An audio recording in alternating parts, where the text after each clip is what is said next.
final deste intenso dia de debates sobre a democracia. Recordo que iremos encerrar o encontro com um espetáculo no magnífico Largo de São Carlos. Há pouco houve um ensaio geral com a cantora lírica que vai atuar a partir das 20h10 e eu não estava, mas quem viu disse que quem estava a trabalhar saiu dos escritórios para ir ver. Portanto, parou o Largo de São Carlos. Além disso, teremos ainda mais daqui a pouco uma emissão especial do Governo de Sombra, o programa da TV24 e da TSF, em que o Carlos Vaz Marques, o João Miguel Tavares, o Pedro Mexia e o Ricardo Araújo Pereira querem, podem e não mandam. Nós aqui também não mandamos, mas temos ideias e opiniões, por isso peço-vos pela última vez para a vossa colaboração, para aferirmos a sensibilidade da sala em relação a um tema que, como irão perceber, tem tudo a ver com o orador convidado para encerrar este encontro. Que democracia? E é para respondermos a esta pergunta, utilizando mais uma vez 1, 2 e 3. Segundo o Committee to Protect Journalists, quantos jornalistas estavam presos em todo o mundo no final de 2015 por razões ligadas ao exercício da sua profissão? A, 37, B, 87, C, 199. Temos 10 segundos. E como sabem, a liberdade de expressão é um dos fundamentos da democracia.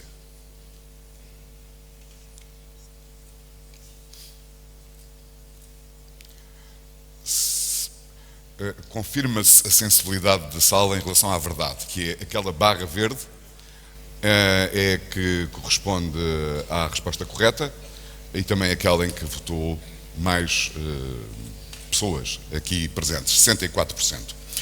Para já então o meu privilégio apresentar o orador que encerra este encontro. Mário Vargas Llosa é um dos mais importantes escritores da atualidade, foi de resto Nobel da Literatura em 2010. É da América do Sul, terra de tantos sonhos e aventuras, talvez também por isso terra de tantos escritores. Nascido no Peru, Vargas Llosa é ele próprio uma demonstração do sabor amargo que por vezes pode ter a democracia. Concorreu em 1990 ao cargo de presidente do Peru, perdeu, e isso faz parte da democracia. Mas o candidato vencedor, Alberto Fujimori, iniciou um regime progressivo de limitação de direitos cívicos e democráticos e está atualmente a cumprir uma pena de prisão por corrupção e violação de direitos humanos. Entrevistei Mário Vargas Llosa este verão em Madrid, onde vive atualmente, e foi com um significativo espanto, confesso, que o ouvi defender com otimismo a democracia. Com este pequeno detalhe, no dia seguinte à entrevista, iria tomar posse o novo presidente do Peru, Pedro Pablo Kuczynski, que ganhou a segunda volta das eleições com 42 mil votos de vantagem sobre a sua concorrente direta, que era nem mais nem menos do que a filha de Alberto Fujimori. Esta circunstância, se me permitem, deve levar-nos a pensar na espetacular fragilidade da liberdade e, afinal, da democracia. Otimista sim, mas com sérios avisos e reparos sobre o Brexit, sobre o afastamento dos políticos em relação aos cidadãos, por exemplo. Na coluna periódica que assina no El País, escreveu no início deste ano um texto em que cruza uma vez mais a política, a literatura, o jornalismo, as tecnologias e o desafio que elas representam, como de resto já foi aqui debatido hoje. Eu vou citar esta frase em castelhano. El periodismo, por desgracia, es también una de las víctimas de la civilización del espectáculo de nuestros días, donde aparecer es ser y la política, la vida misma, se ha vuelto mera representación. Para mim, Vargas Llosa defende o jornalismo, a literatura e a democracia como instrumentos que permitem ao ser humano esse ato tão simples e tão profundo que é sonhar. Vamos recebê-lo e ouvi-lo.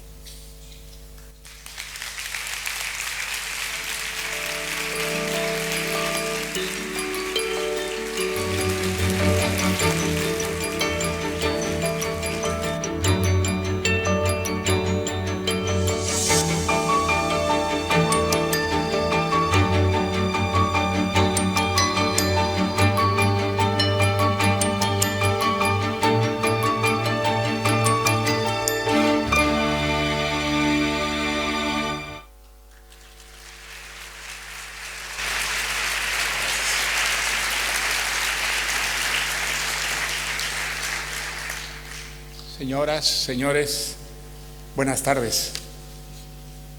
Antes de empezar mi charla, quiero dar las gracias a la Fundación por invitarme a participar en este certamen, cuyo tema es de mucha actualidad: la democracia, su valor y su futuro. Creo que podría comenzar esta charla recordando que el sistema democrático probablemente es el más criticado y ha sido el más criticado de todos los sistemas políticos a lo largo de la historia. Las críticas forman parte de la esencia de la cultura democrática.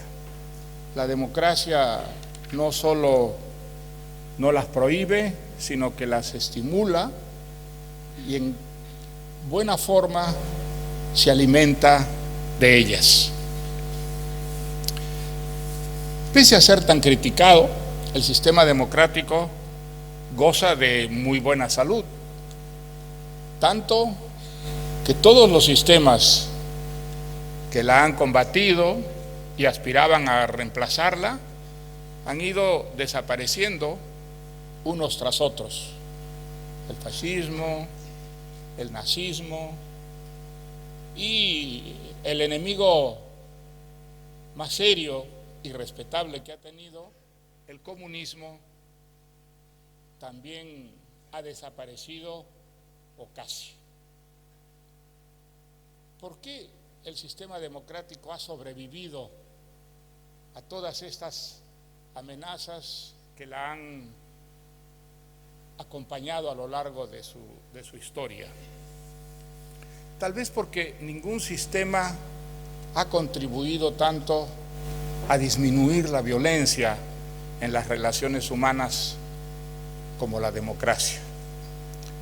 Es el único sistema en el que los gobiernos pueden ser reemplazados de manera pacífica a través de procesos electorales que ponen, reponen o deponen a los gobernantes sin necesidad de que los ciudadanos se entrematen, como ocurre en los otros sistemas. El caso del comunismo es muy interesante y vale la pena detenerse un momento en él. El comunismo fue antes que una ideología, una utopía, la utopía de la ciudad de Dios, de la sociedad perfecta, de una sociedad donde todos tendrían lo que necesitaban para vivir decentemente, en el que desaparecerían las desigualdades humanas y en el que por fin la razón sustituiría al cálculo, a la codicia, y por lo tanto el cielo bajaría a la tierra gracias al comunismo. El comunismo ha desaparecido en el mundo de hoy, y no ha desaparecido porque la democracia guerreara con él y lo derrotara en el campo de batalla. Ha desaparecido por su incapacidad material de satisfacer los anhelos puestos en él. Hace 20, 25 años nadie hubiera podido imaginar en la historia que la Unión Soviética se desplomaría por su incapacidad interna de satisfacer las necesidades más elementales de todos los pueblos que formaban parte de ella. Hace el mismo tiempo nadie podía imaginar que la China de Mao Zedong, la China de la Revolución Cultural, podría convertirse en un plazo relativamente breve en un país capitalista, autoritario, no democrático, pero capitalista, y que renunciaría al comunismo. ¿Qué representa al comunismo en nuestros días? Regímenes absolutamente anacrónicos que ya no son modelo para nadie. Cuba, Corea del Norte. La democracia goza de muy buena salud, a pesar de no ser un régimen perfecto y de haber nacido consciente de la imperfección y además postulando que la perfección no era un fenómeno alcanzable en términos sociales ni económicos. No, la democracia no es perfecta. La democracia sabe que no hay ni habrá sociedades perfectas, pero la democracia sí ha demostrado a lo largo de su historia que las sociedades son perfectibles si tienen un sistema como la democracia que crea una forma de coexistencia en la diversidad. Los seres humanos somos diversos, los seres humanos no podemos ser convertidos en seres idénticos, y ese es seguramente el pecado capital de todas las utopías que se han propuesto y por supuesto no lo han conseguido, traer el paraíso a la tierra. Sin embargo, cuando hablamos de democracia, hablamos de cosas muy diversas, según los países, según las culturas, según las tradiciones. Hay democracias más avanzadas, ninguna de ellas es perfecta, y hay democracias mucho más atrasadas.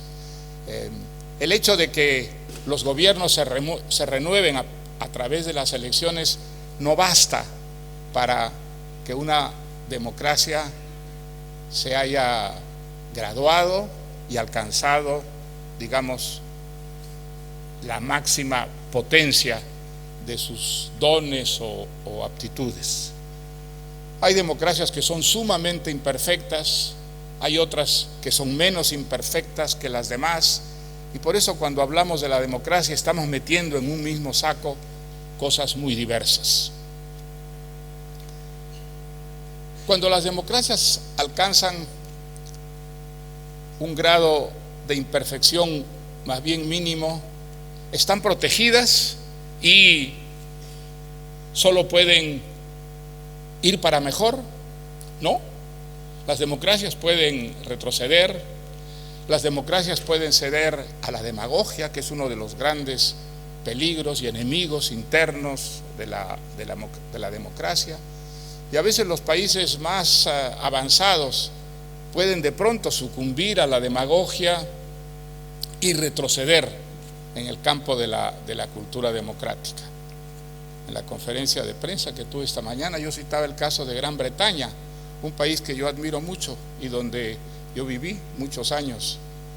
Y yo estuve no hace mucho en Londres cuando se votaba el referéndum sobre el Brexit, y me quedé absolutamente maravillado, estupefacto de ver que el país que yo consideraba uno de los modelos de la democracia moderna cedía a la demagogia más repugnante, a una demagogia nacionalista, chauvinista y xenófoba, y en función de esas enfermedades de la democracia, el Brexit ganaba de manera aplastante un referéndum, creando un serio problema para Europa y un problema todavía muchísimo más serio para la propia Gran Bretaña.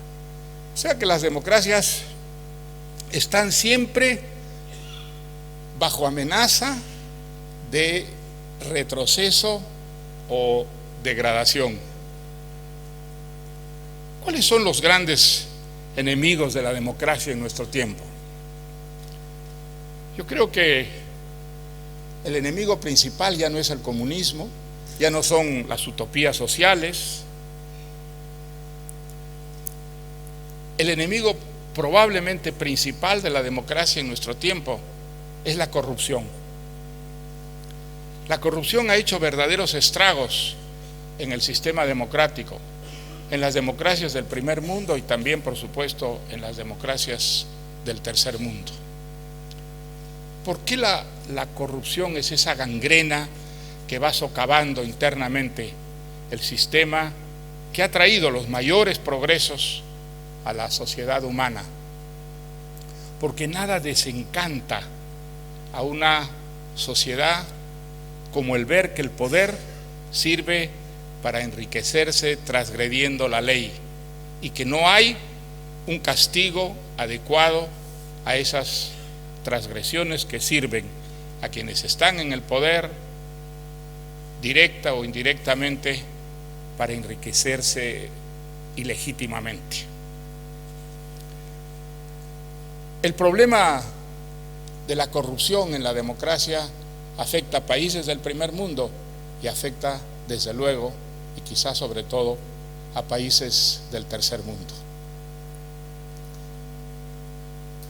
Hablo de los casos que conozco más de cerca. El caso de España, por ejemplo.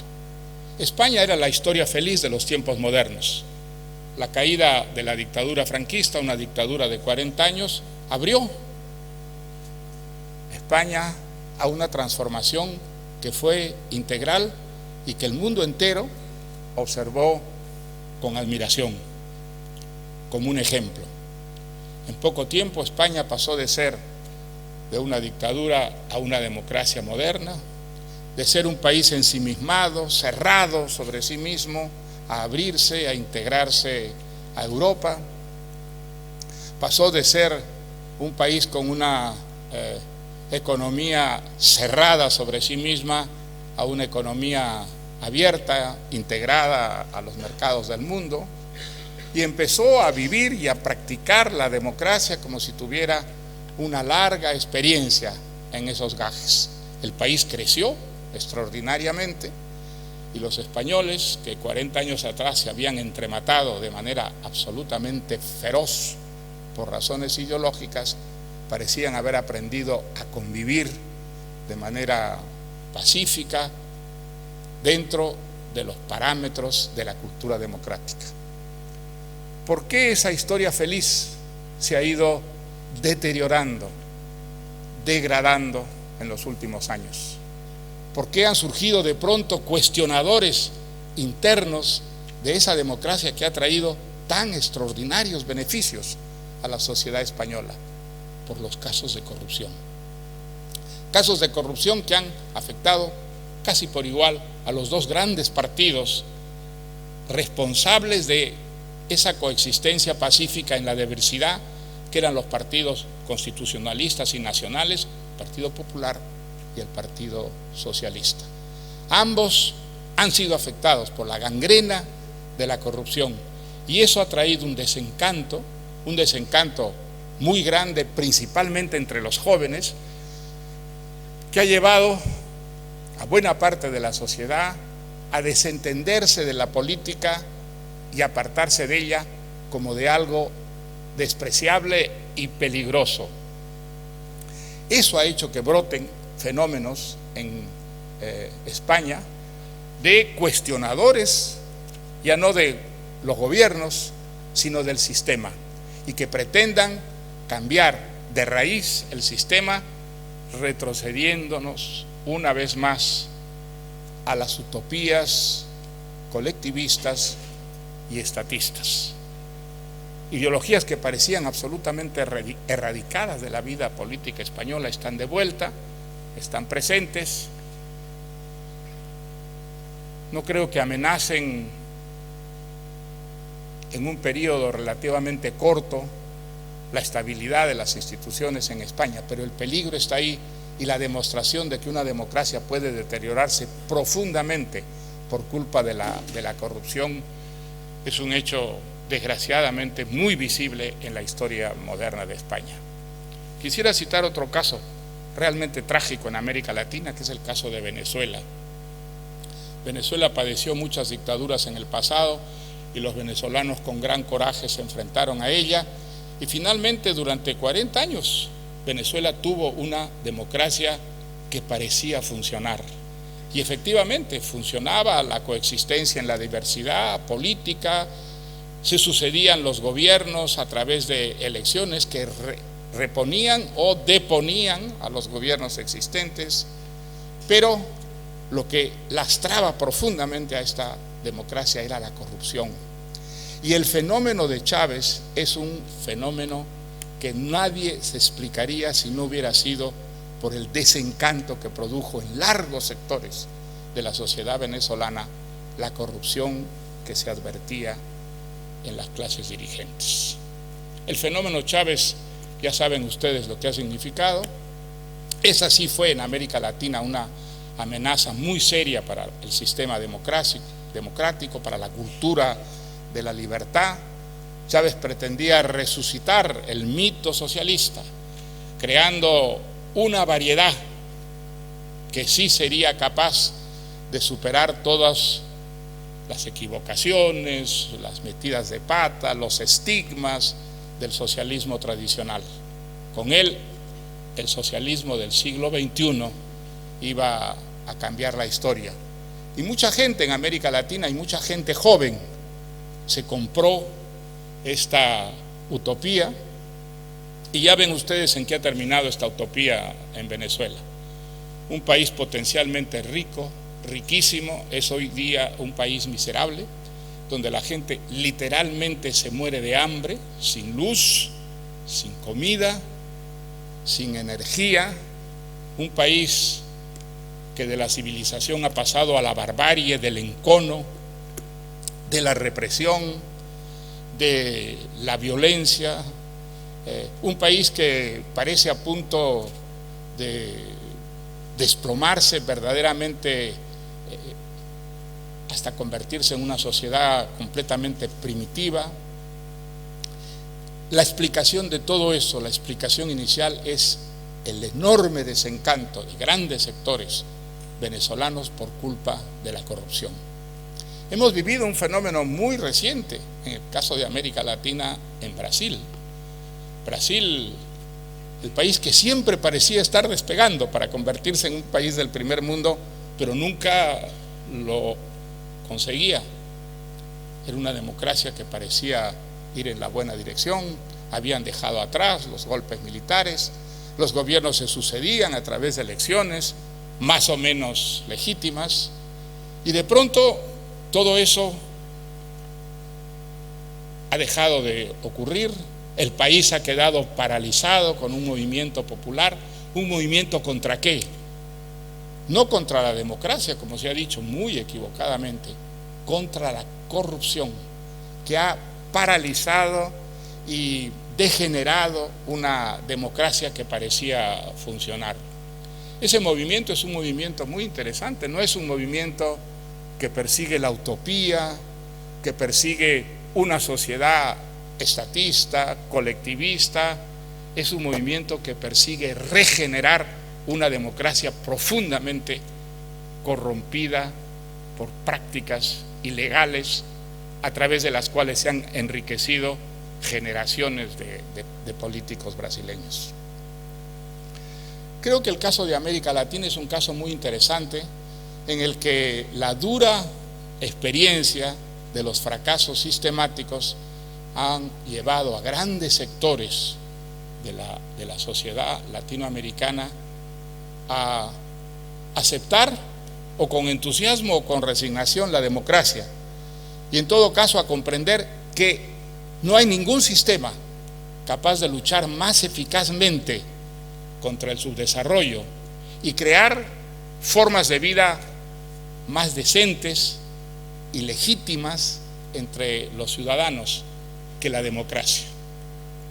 Ese es un cambio absolutamente extraordinario con la América Latina, por ejemplo, de mi juventud, en la que yo creo los jóvenes más inquietos, más sensibles, más conscientes de las enormes desigualdades y de las enormes injusticias sociales que caracterizaban la vida de América Latina, no creían en la democracia. Pensaban que la democracia era una máscara, la máscara de la explotación, la máscara de la injusticia social, y aspirábamos a que viniera el socialismo, el comunismo, a traer realmente por fin un estado de justicia, de igualdad de oportunidades para todos, en que las monstruosas desigualdades que caracterizaban a la vida de nuestros países desaparecieran por fin. Y luego había una derecha cavernaria que frente a eso llamaba a los cuarteles, porque pensaba que la mejor defensa contra la posibilidad del socialismo, del comunismo, era el cuartel. Entonces, entre golpes militares, entre acciones revolucionarias, América Latina retrocedía, se empobrecía o se estancaba. Todo eso ha quedado atrás. En gran parte, en los últimos años, gracias a Chávez y gracias al trágico caso de Venezuela, a donde conduce la utopía social, colectivista y estatista. Y gracias también al caso trágico de Cuba, que nos ilusionó tanto a los latinoamericanos de mi generación, en la que vimos algo que parecía un modelo a imitar.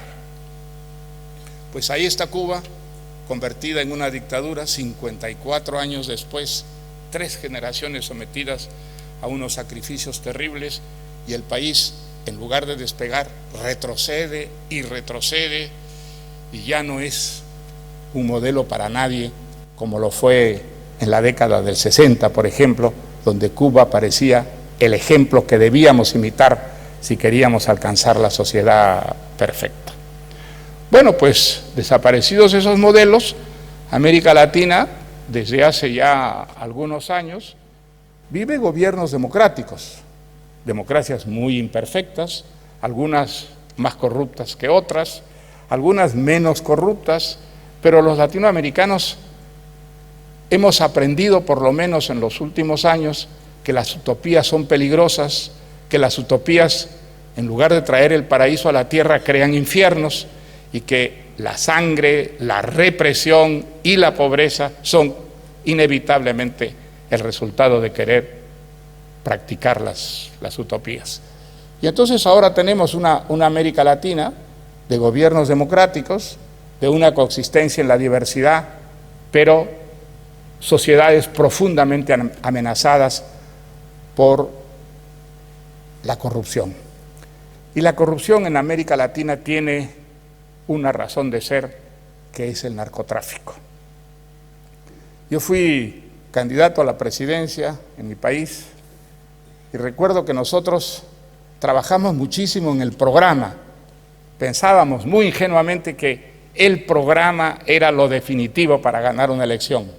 Desde luego que no era así, creo que no es así en ninguna parte, pero el programa tan trabajado con especialistas que se embarcaron en el sueño de una gran reforma liberal que trajera progreso, que trajera modernidad al Perú, me enseñaron algo muy importante, que todos los problemas del Perú tenían solución, menos uno. Uno, que el Perú no iba a resolver nunca, y que era una mentira decir que ese problema tenía solución, y era el narcotráfico. El narcotráfico no tenía una solución, porque el problema del narcotráfico no era un problema peruano. Era el problema de unos mercados extraordinarios que hacían que el campesino que se dedicaba a producir coca tuviera unas condiciones absolutamente privilegiadas a las que no iba a renunciar. Y como no se podía matar a todos los campesinos que producían coca, pues ese problema no se iba a resolver, mientras la coca le significara al campesino una ganancia que superaba largamente la de cualquier otro producto que estuviera decidido a sembrar. El campesino sembraba coca y el territorio peruano le permitía 3 cosechas de coca al año. El campesino no tenía que llevar la coca a las ciudades por caminos imposibles para venderla a unos bancos que le pagaban a veces con meses de atraso, porque los aviones colombianos venían a recoger la coca de sus propios terrenos, de sus propias chacras, y los colombianos le pagaban en dólares al campesino, y además inmediatamente, y le pagaban 3, 4, 5 veces más de lo que hubieran cobrado si sembraran, por ejemplo, cacao. Bueno, ese es un problema latinoamericano. Hoy en día la corrupción en gran parte en América Latina tiene como fuente fundamental el narcotráfico. Por eso muchos latinoamericanos creemos que la única solución frente al problema del narcotráfico y de la corrupción que genera el narcotráfico es la legalización. La legalización de la marihuana, la legalización de la coca, y que todo el enorme dinero que se invierte reprimiendo el narcotráfico se emplee divulgando los males que trae la drogadicción, rehabilitando a los enfermos y creando sobre todo una información que permita legalmente a la gente tomar conciencia del enorme riesgo que corre consumiendo drogas. Hay otros problemas fuera de la corrupción que amenazan terriblemente a las sociedades democráticas. Sí, un problema delicado, un problema que hay que tratar de entender sin aceptar la demagogia, y es el problema de la desigualdad. Es muy importante entender que la democracia y la propiedad privada y la empresa privada y las economías de mercado son inseparables. No puede haber democracia en un sistema donde la propiedad privada no existe, o donde no existe el mercado libre, donde existe una economía absolutamente vertical y estatizada. Porque la democracia es esa existencia en la diversidad, y la diversidad desaparece cuando desaparece la propiedad privada y desaparece el mercado, y el Estado se convierte en el único productor de riquezas. Esto significa que la democracia y el capitalismo son inseparables. A mucha gente no le gustará oír que sí es así, que efectivamente el capitalismo, lo que llamamos el sistema de libre empresa, es inseparable del tipo de libertad que garantiza la democracia política. Esta es una fórmula que se evita creando una cierta mentira respecto a lo que es la sociedad democrática. Ahora, porque la palabra capitalismo, capitalista, es una palabra cuco, es una palabra que produce inmediatamente terror y rechazo. Ahora, cuando hablamos de capitalismo, hablamos también, como de democracia, de cosas muy distintas. Hay un capitalismo moderno que funciona dentro de la legalidad, que acepta las reglas de juego, que fija la legalidad, y en el otro extremo un capitalismo que no tiene nada que ver con la legalidad, que vive en la ilegalidad y que además produce ilegalidad dentro de los países en los que opera. Y ese capitalismo, desde luego, es incompatible con la democracia, es una de las gangrenas terribles de la democracia. Bueno, el capitalismo significa desigualdad. Una desigualdad legítima, en cierta forma, en los países donde el capitalismo funciona dentro de la legalidad democrática.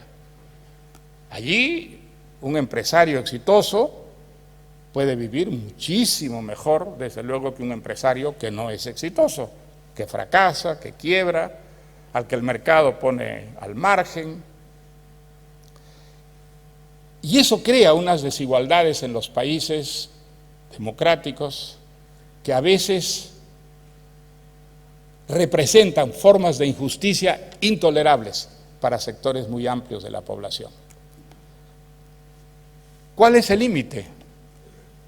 ¿Hasta dónde se puede llegar en la desigualdad de un país de libre empresa y respetuoso de la propiedad privada sin amenazar el sistema democrático? No se puede fijar. Un gran ensayista británico que yo admiro mucho, George Orwell, decía de 1 a 10.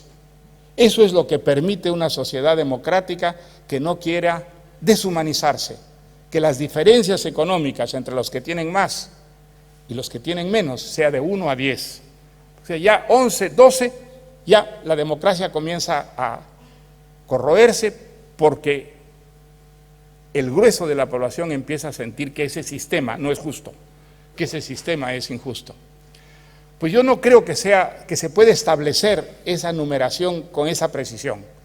Creo que depende fundamentalmente de lo siguiente, que en una sociedad democrática, todos tengan el convencimiento de que pueden prosperar, que utilizando el sistema tal como es, compitiendo en esos mercados abiertos, pueden superar su condición y alcanzar un éxito que se puede valorar de manera muy distinta según las ambiciones, según los talentos y según la contribución de cada cual al bienestar del conjunto de la sociedad.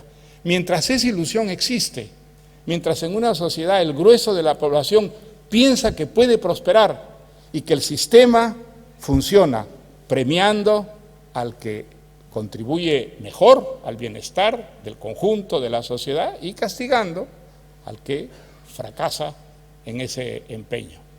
Ahora bien, cuando en una sociedad sectores muy amplios o incluso el grueso de la población piensan que esa desigualdad no es producto del talento, de la contribución libre que hace en el mercado el ciudadano que tiene éxito, sino que hay privilegios y que son los privilegios, el favoritismo, el que permite que se construyan fortunas absolutamente vertiginosas y que otras personas vivan en condiciones o inhumanas o casi inhumanas. Entonces, inmediatamente el sistema está amenazado porque pierde el apoyo, el sostén del grueso de la población, que es fundamental para la supervivencia del sistema democrático. Sobre este tema de la desigualdad hay desgraciadamente excesiva demagogia, excesiva retórica que impide comprender hasta qué punto la democracia y una economía libre son absolutamente inseparables. Cómo la existencia de una economía intervenida socava no solamente la prosperidad económica de una sociedad, sino el funcionamiento de sus instituciones y esa coexistencia en la diversidad que es la esencia misma de la democracia. Ese es un tema muy interesante en nuestro tiempo, y lo es porque en nuestro tiempo se ha producido un fenómeno que es el de la globalización, un fenómeno que tiene distintas acepciones en función de las ideologías políticas. Yo soy, por ejemplo, uno de los entusiastas de la globalización. Yo creo que la globalización ha contribuido en gran parte a disminuir una de las grandes taras de la humanidad, que es el nacionalismo. Después de la religión, nada ha hecho correr tanta sangre en la historia de la humanidad como el nacionalismo, como los nacionalismos. La idea profundamente estúpida de que nacer en una tierra constituye un privilegio superior al de nacer en una tierra diferente. Esa absurdidad, ese paralogismo es la base en la que se sustenta el nacionalismo. Y el nacionalismo es un fenómeno que desgraciadamente ha ensangrentado el mundo entero. Ya digo, después de las guerras de religión, que son las que han ensangrentado más a la humanidad, nada ha hecho correr tanta sangre como el nacionalismo. Y nada combate el nacionalismo de una manera tan eficiente como la globalización, que es una de las grandes características de nuestro tiempo. La globalización tiene enormes beneficios para la humanidad, pero también tiene perjuicios.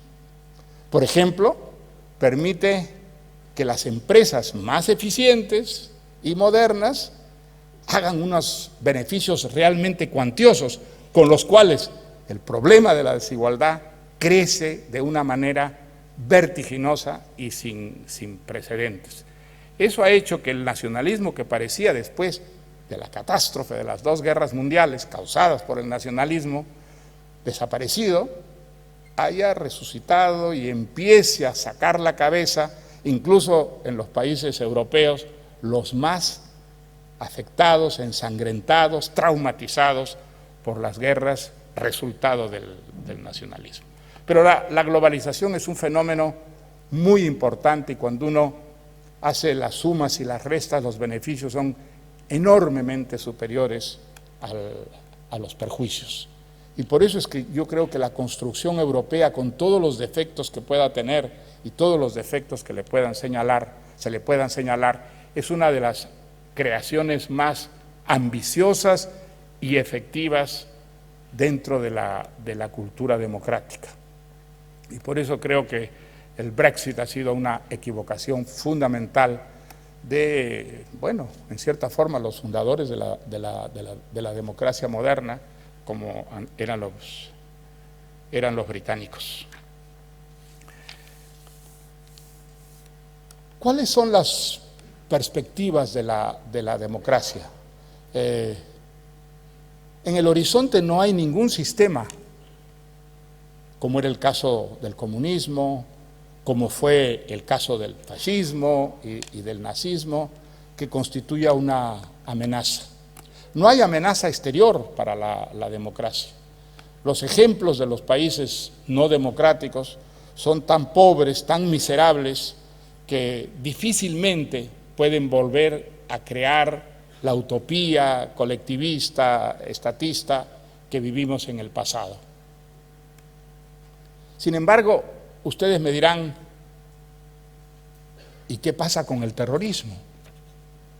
¿Y qué pasa con el islamismo fundamentalista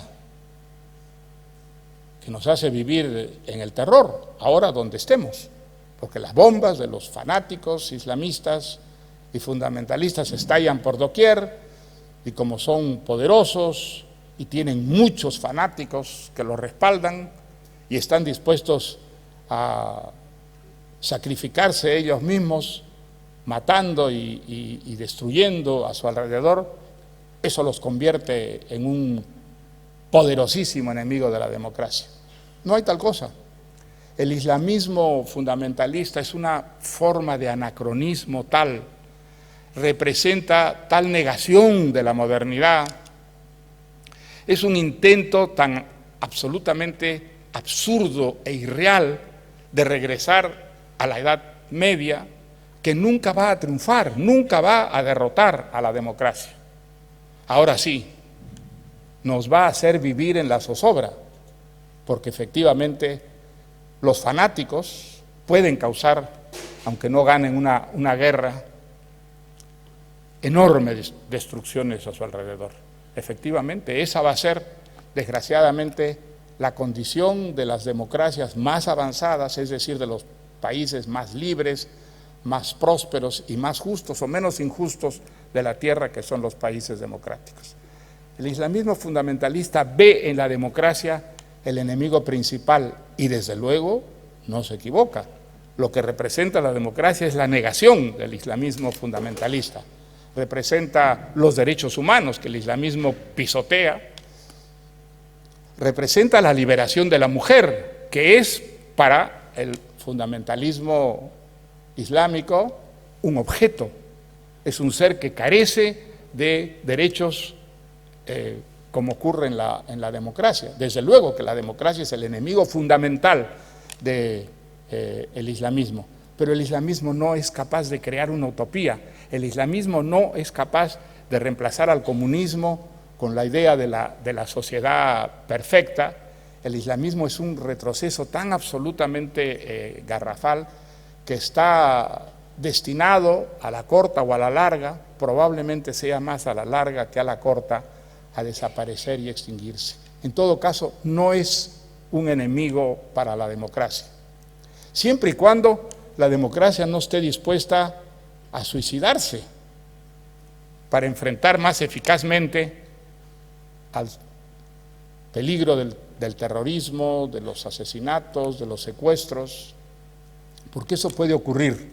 Desgraciadamente se ha creado, muy comprensiblemente, una paranoia tal en los países, en las ciudades más afectadas por el terrorismo islamista, que surgen movimientos y tendencias antidemocráticas, reduciendo, por ejemplo, el respeto a los derechos humanos, pensando muy ingenuamente que de esta manera los gobiernos se vuelven más eficaces para combatir el terrorismo. Si para combatir el terrorismo los gobiernos se van volviendo poco a poco terroristas, los terroristas ganan.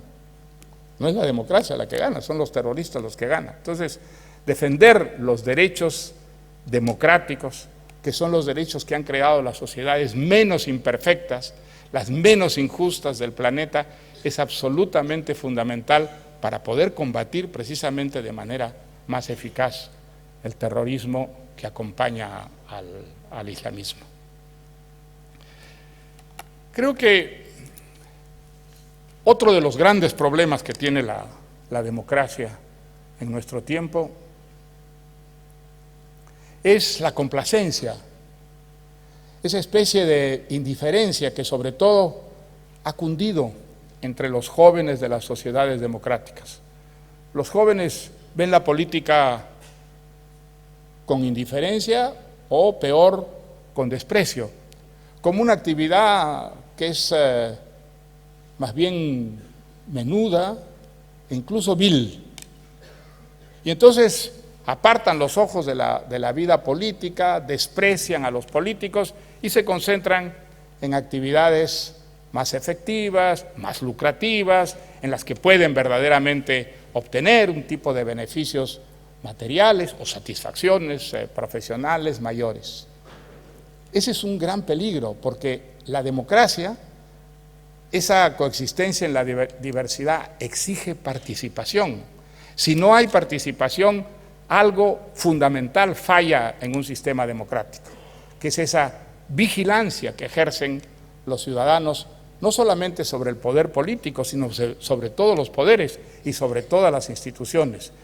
Una sociedad de ciudadanos alertas, de ciudadanos informados, de ciudadanos que participan en la vida cívica desde su propia actividad, es absolutamente fundamental para que la democracia tenga éxito.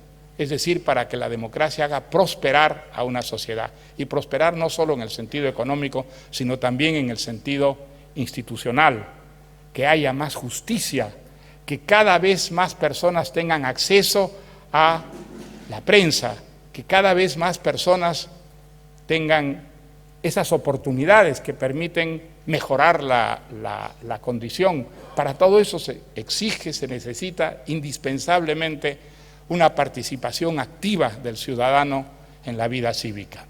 Por eso es muy importante convencer a los jóvenes de las sociedades democráticas de lo privilegiados que son, de la suerte que tienen sobre, por ejemplo, los jóvenes venezolanos o cubanos o rusos, en todos esos países donde la democracia o no existe o se ha ido deteriorando hasta extremos, hasta grandes extremos, y lo que significa vivir en un país donde la ley importa, donde son las leyes las que regulan las relaciones humanas y no los caprichos de un déspota o de unos déspotas, y donde verdaderamente las injusticias tienen el soporte de la ley, porque el poder es un poder no democrático, un poder no representativo.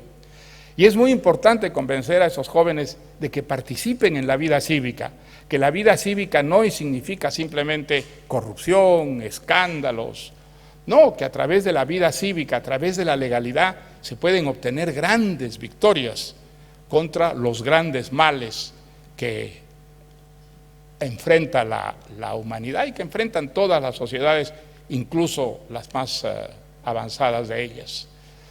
Por eso creo que en la escuela, en las familias, a través de las instituciones culturales, es muy importante que se exalte la política como una actividad generosa, como una actividad solidaria, como una actividad a través de la cual pacíficamente se pueden vivir extraordinarias aventuras, las aventuras del progreso, las aventuras de los derechos humanos. Los derechos humanos están siendo constantemente pisoteados en buena parte del mundo e incluso en el seno de las democracias.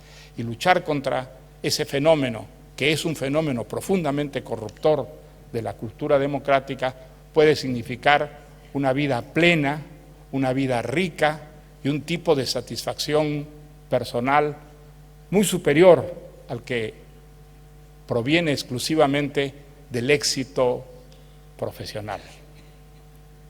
Yo quisiera terminar esta charla recordando una visita, la última que hizo pocos meses antes de morir, un filósofo que yo admiro enormemente y que creo que es uno de los grandes pilares de la cultura democrática de nuestro tiempo, Karl Popper.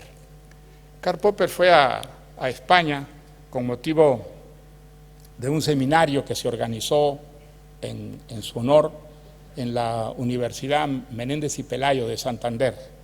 Y el último día se enfrentó con la prensa. Periodistas de distintos medios fueron a este encuentro y lo interrogaron.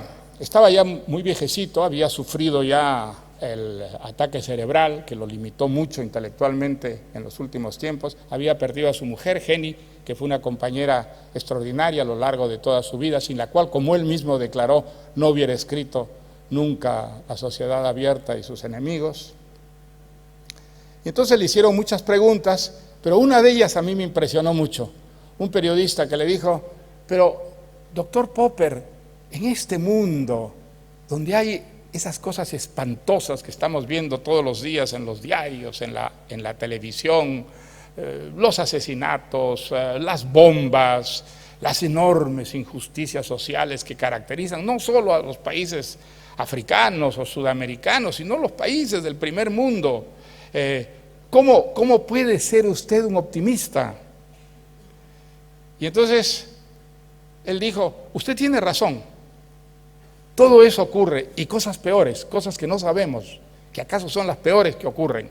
Y ocurren no solamente en las sociedades del tercer mundo, sino en las sociedades del primer mundo. Y efectivamente hay gente que se muere de hambre, hay gente que realmente vive sin esperanzas porque la sociedad ha sido incapaz de darle esperanzas. Todo esto es verdad. Pero ahora, dicho todo eso, reconocido que el mundo en el que vivimos anda muy mal, es muy importante que recordemos que en la larga historia de la humanidad nunca hemos estado mejor que ahora. Cuando usted mira atrás, usted va a ver que quienes nos antecedieron en este globo sin luz, que es la tierra que habitamos, vivieron infinitamente peor que nosotros, porque nunca en la historia de la humanidad ha tenido tantos instrumentos para combatir de una manera eficaz los grandes demonios que han perseguido a los seres humanos desde que aparecieron en la tierra. La enfermedad. Imagínense cómo hemos avanzado hoy en día hasta el extremo de derrotar la mayoría de las enfermedades que antes diezmaban a sociedades enteras. El hambre ha matado más gente que la enfermedad a lo largo de la historia. Y hoy día, con un poco de juicio y de sensatez en nuestras políticas, nadie debería morir de hambre. Hoy día tenemos los recursos científicos, tecnológicos, intelectuales, políticos, para saber cómo alimentar al resto de la humanidad. Eso en el pasado nunca se supo. En el pasado no se supo porque no se tenían esos medios, hoy día se tienen. Hoy día tenemos unos medios intelectuales que nos permiten perfectamente diferenciar lo que es un sistema libre de un sistema opresivo y podemos exclusivamente, en función de nuestra decisión, elegir uno o elegir el otro. Por primera vez en la historia de la humanidad, nosotros podemos elegir el tipo de vida que queremos tener, los dioses en los que queremos creer o no creer, el tipo de sistema en el que va a organizarse nuestra sociedad. Y conocemos perfectamente bien cuáles son los sistemas que funcionan y cuáles son los que no funcionan. Eso en el pasado no se conocía, no se sabía. Hemos ido acertando a través del error. Bueno, yo creo que ese pensamiento es muy importante cuando nos sentimos desmoralizados por las cosas que ocurren a nuestro alrededor. Antes ocurrían muchísimo peor.